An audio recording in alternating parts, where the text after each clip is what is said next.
रास्तार उन्नतीकरण निमंते भिन्न भिन्न 5टी स्थान में भित्तिप्रस्तर स्थापना।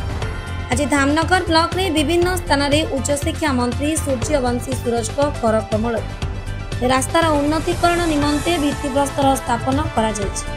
तथा मंगलपुर ठारू बिलना रास्तार उन्नतीकरण करने भित्तिप्रस्तर स्थापना करने सहित उक्त रास्ताटी लुणिया गुलिकांड रे शहीद होइतिबा संग्रामी नाम उत्सर्गीकृत करा जाई शहीद मार्ग नामकरण करते कल्याणी 3 नंबर और 4 नंबर केनाल बंधर डाहाण पार्श्व कल्याणी नसलापुर रास्तार शिलान्यास करते पर्तु विभाग रास्ता पलिकिरी रास्ता शहीद जापठारू फलपुर रास्ता ग्राम्य उन्नयन रास्ता इच्छादा मिजाहारपुर रास्तार शिलान्यास करते शिलान्यास समय उपस्थित थे भद्रक जिलार जिलापाल दिलीप राउतराय शह शह कर्मी ग्रामवासी गहन भित्ति प्रस्तर पर्व पालन होता बेले मंत्री को उच्छ्वसित संबर्धना दि जाइए।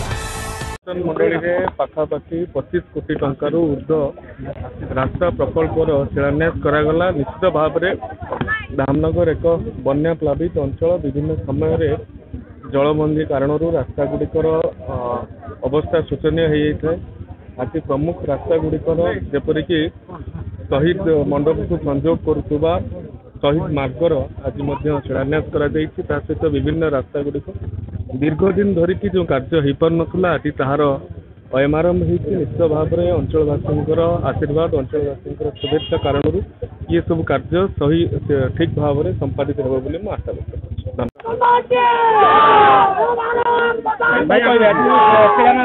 आज जो धामनगर निर्वाचन मंडली धामनगर ब्लॉक रे अंततपक्षे 25 कोटी टंकार शुभ भित्तिप्रस्तर स्थापन माननीय मंत्री सूर्यवंशी माध्यम आज प्रत्येक गाँ गहलीर जो रास्ता दीर्घ दिन अवहित होता तार पुनरुद्धार माननीय मंत्री सूर्यवंशी सूरज से 100% चेष्टा कर आरंभ मात्र आहरी धामनगर को एक विकसित धामनगर ग्रहण करने धामनगर को एक श्रेष्ठ निर्वाचन भाव में परिगणित ओडिशा करने माननीय मंत्री श्री सूर्यवंशी सूरज बद्धपरिकर।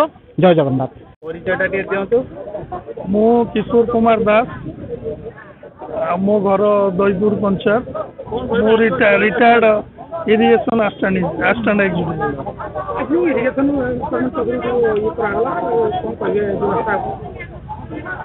मोर दीर्घ वर्ष धरी आम कल्याणी नसलापुर पर्यंत जो केनाल बंध रास्ता दुई कड़े दुटी गाँ अच्छी कल्याणी गाँ अच्छी सेपटे आपणकर आउ गए पंचायत गाँ गुड़ाक सब अच्छी से गाँ को गमनागमन करने कोठार को कनेक्ट करने यहाँ हूँ मुख्य रास्ता।